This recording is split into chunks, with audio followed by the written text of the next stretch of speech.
kind of kick it into gear right away and pass the first question over to you. We're talking about the electric vehicle market. Will Tesla stay on top? Is the question I have for you. Isn't that the question in the EV market right now? Yeah, like Tesla. Obviously, Tesla is a great company, or a good. I mean, it's a good company. I mean, I guess it's arguable whether it's a great company. Time will tell on that. But there's no doubt that they're facing an unbelievable amount of competition coming in the next few years, and virtually every car maker today is looking at an EV model or electric vehicle option. And so yeah, I think that there's mounting pressure.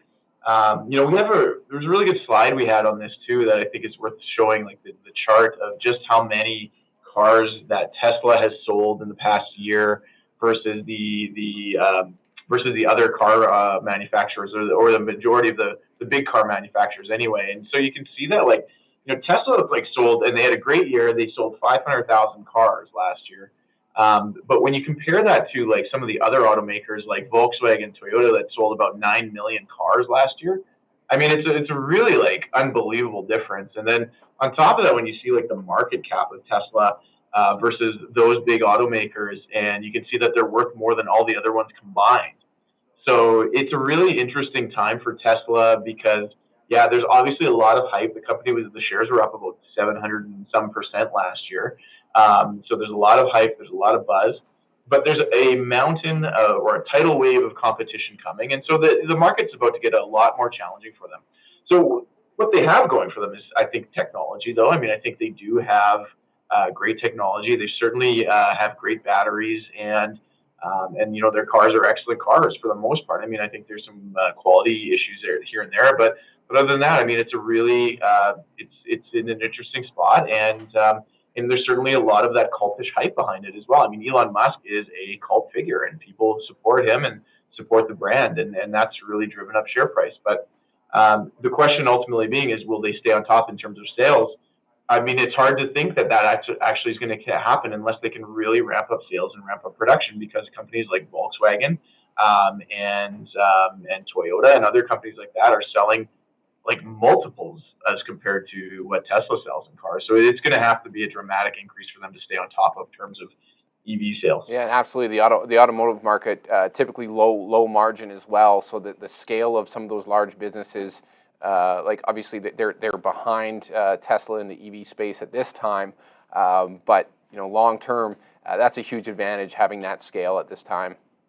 I guess as it relates to investability, is it investable? Is it a good company to invest in? I really have a tough time. I mean, I like the company. I'm an Elon Musk fan to a degree, and I think that they've certainly moved the needle as it relates to the electronic vehicle movement, and they've certainly driven that. But is it an investable company at this point? And I think that's really difficult to invest in them, given how many cars they're selling and the price they're currently trading at. It would have to drop quite significantly before I'd be interested in putting new dollars into that investment. I would agree. So, speaking of investments that have kind of taken off more recently, Bitcoin's also been in the news a lot, and so I think we have a feeling. I have a feeling that it's this thing's either worth $500,000 a coin or it's worth zero. What do you feel about that? Well, we're getting lots of questions about it. It's no surprise. Again, we're seeing price appreciation at a level that everyone's looking around and seeing what they think are others getting rich while they're sitting on the sidelines, and a lot of money pouring into it. But we have some simple rules here. We look for income-producing assets, businesses that sell products that produce an income, because that income can be used. It can be reinvested into the business. It can be spit out to us as shareholders via dividend, share buybacks.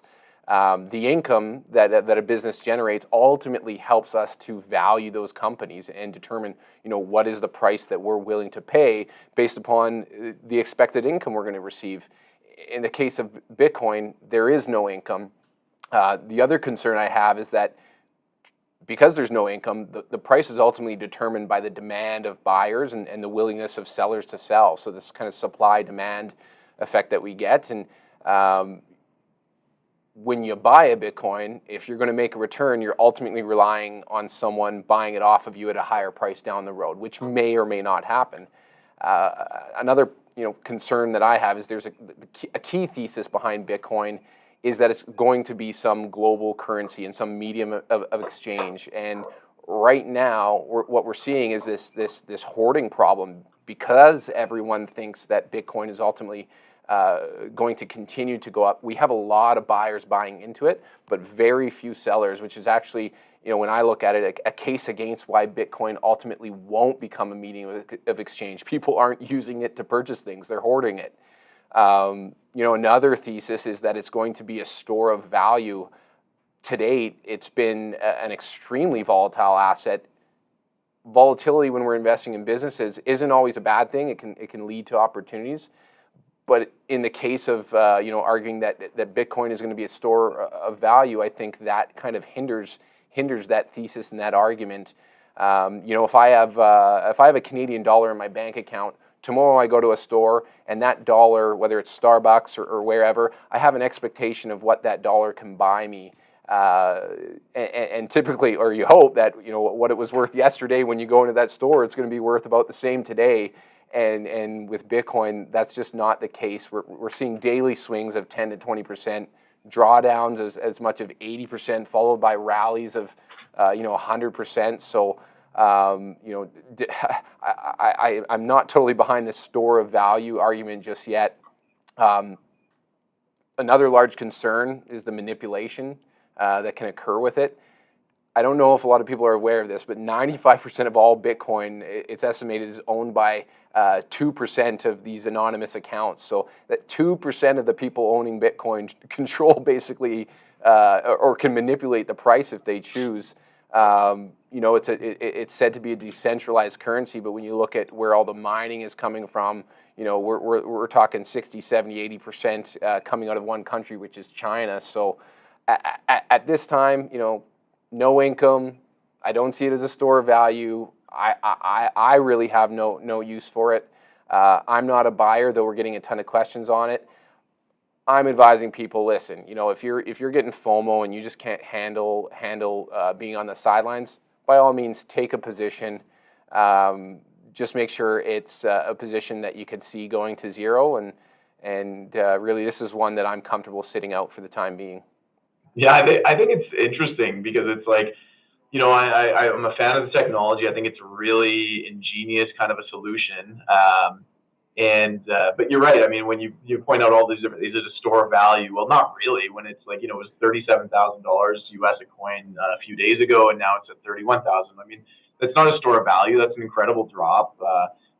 So that's concerning, obviously, if you're using for those purposes for transacting. I mean, for all those reasons you bring up. I mean, yeah, it has the potential to be a smart currency, based on technology, but there's so many like unknown factors related to it that it's become so difficult for it to become like that safe haven investment for what I would say the vast majority of people, and achieving true adoption. So, I mean, it never say never. Obviously, things can change, but at this point, I mean, frankly, it's absurd the movements we see in it. So the people that are justifying it, I mean, it's just become like one of those gamified kind of investments that are out there. There's a lot of buzzy investments right now, and Bitcoin's just another one right now that the average Instagram star can talk about and get followers with. So I don't know, as it relates to a financial investment, it's still got a ways to go. Exactly.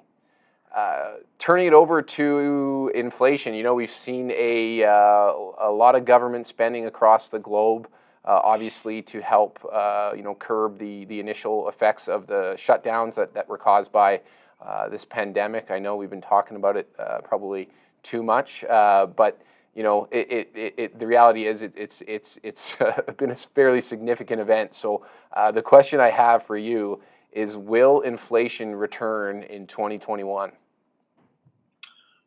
Well, that is a good question, and ultimately, I think that we probably will see a beginning to the return of inflation in 2021. I think that we still have the opposite problem almost right now. in that we don't have big inflation, but it's really arguable. I mean, there's a lot of assets or a lot of consumer goods that have gone up in price like quite significantly, and there's kind of an old saying: if you don't buy groceries or gas, then you haven't experienced any inflation. But if you're buying groceries and gas, you've probably seen it, and in particular on the groceries side.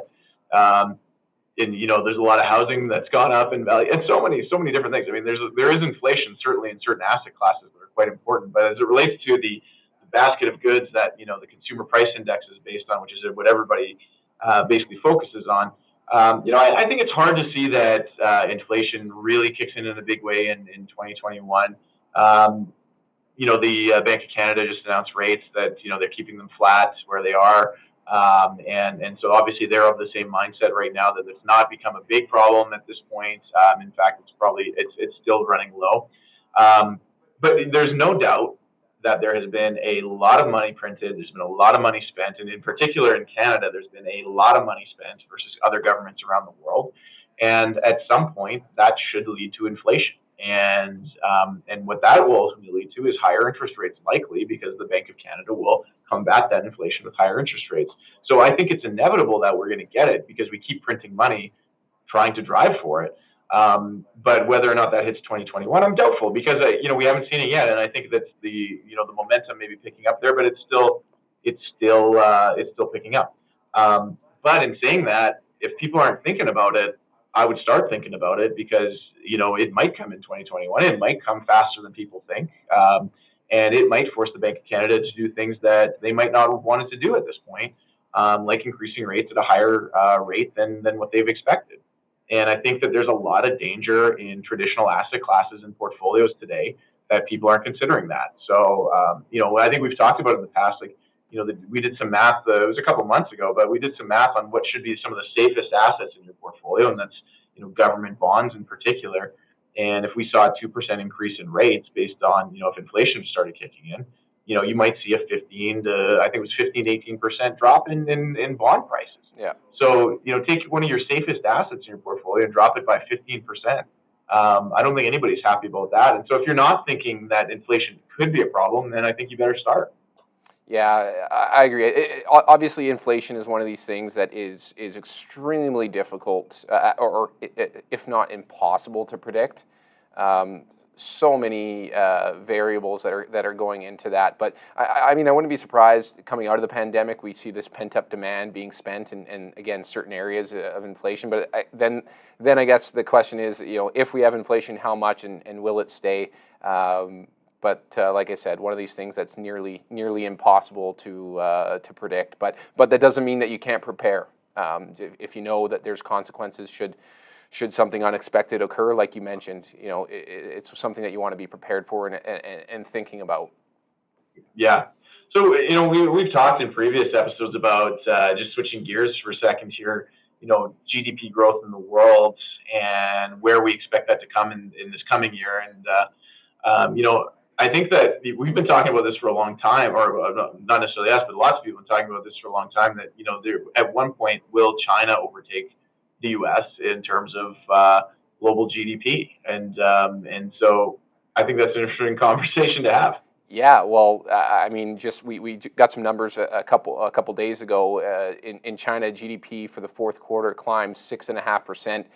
Ultimately finishing the year at an increase of 2.3%, which China under normal circumstances wouldn't be celebrating. They've been growing a lot faster, but obviously during COVID, much to celebrate. They're really the only developed economy who finished positive for the year.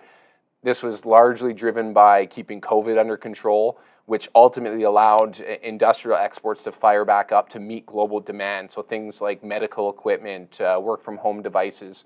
I saw a number, it was 224 billion masks came out of China this year. So that's a huge number. So like you mentioned in reference, the belief now is that the world's second largest economy can overtake the U.S. possibly sooner than expected. I think one of the questions that remains to be seen is can they get the consumer going, consumption? Because right now it's being largely driven by government spending and exports. So out of the pandemic. Wage growth has yet to recover there, so I still think there's some question marks on the consumer. Even with growth being the slowest it has been in years, China did increase its share of the world economy at its fastest pace on record. And actually, I think we have a chart here that we can take a look at that comes from The Economist. And in this chart, we have the IMF and the World Bank looking at China as it has now actually become the world's largest economy based upon what we call purchasing power parity, which is a measure that adjusts countries' GDP for the difference in prices. A U.S. dollar in China goes a lot further than it does here in Canada or the United States. So from a purchasing power parity, they are now bigger than the U.S. From a pure GDP standpoint, the IMF is expecting China to overtake the U.S. in 2028, which is actually 2 years earlier than expected. So this pandemic has sped that process up. Leading into 2021, the expectation right now is about annual growth of 8.2%. So, but like I said, they need to shift some of this government spending to the consumer. Will they overtake? I mean, they're on pace to, and there's a lot of things going for them. Population of 1.4 billion, which is 4 times higher than the U.S., who's at 320 million. Growth is 3 times higher, or it's typically been 3 times higher. Education, they have more university students than the U.S. and Europe combined. One of the, I'd say, headwinds is direct foreign investment. So China there has when you compare them to the U.S., is not as well positioned, and just given a lot of the noise, I'm sure some are aware of the Alibaba being under a fair bit of scrutiny, and Jack Ma, disappearing for 3 months. If the Chinese government's coming in, breaking up companies and nationalizing them, this is obviously a concern on the foreign direct investment side.